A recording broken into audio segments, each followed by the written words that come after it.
I love to fail. If you're an artist, you have to be okay with failure because it's going to happen way more than success, especially early on, right? But you have to think of your failures as a learning experience, right? I do these shows, and usually they have new artists on the show, and they come up to me and they tell me, "Oh man, I bombed." And the first thing I ask them is, "What did you learn?" Right? Make every failure a learning experience because if you're doing your best and your intentions are genuine, you'll be all right. I remember I did this one sorority event, and there was like 1,000 people outdoor, and it was my first time doing a big gig like that. So I brought the coolest trick I could think of, right? I was gonna produce coins from midair and drop them in a bucket. And the sound of the bucket was gonna let the audience know that there was a real coin in there. I was a dumbass, and I was thinking, yo, maybe producing a quarter in front of 1,000 people might not be as visible to like the 10th person back. Okay, and then I was smart enough to not even put a microphone in the bucket. So no one could hear anything. They just saw me pulling things out of midair and just thought I was crazy, which is fine. I learned from it, and now I'm not afraid of failure. So, there's two kind of advantages to failing. Number one, it builds up your fearlessness. Number two, you actually learn from it. So, in that sense, it's pretty hard for me to feel bad about failing now, even when little things go wrong. So in this next clip, you'll kind of find out there's an audio cue that the venue missed, and this is how I dealt through it. So I turned a weakness into an advantage. Hope you like it.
So as you can see, the audio kind of messed up. I kind of just talked through it, and the audience kind of laughed along with me.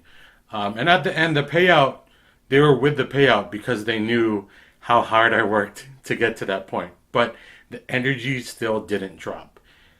And I really think it's about intention, right? If your intent is, I'm gonna fool this whole audience with this magic trick, and they're so stupid, and I can fool anyone, you're always going to be trash, especially to me. But if your intent is like, hey, I'm going to show them a good show, I'm going to provide them with a dope experience, that's always going to shine through, right? There's this magician, his name is Juan Tamariz from Spain. He said, magic is love. And if I fail trying to give you love, that's the best way to fail. Spread love, make magic.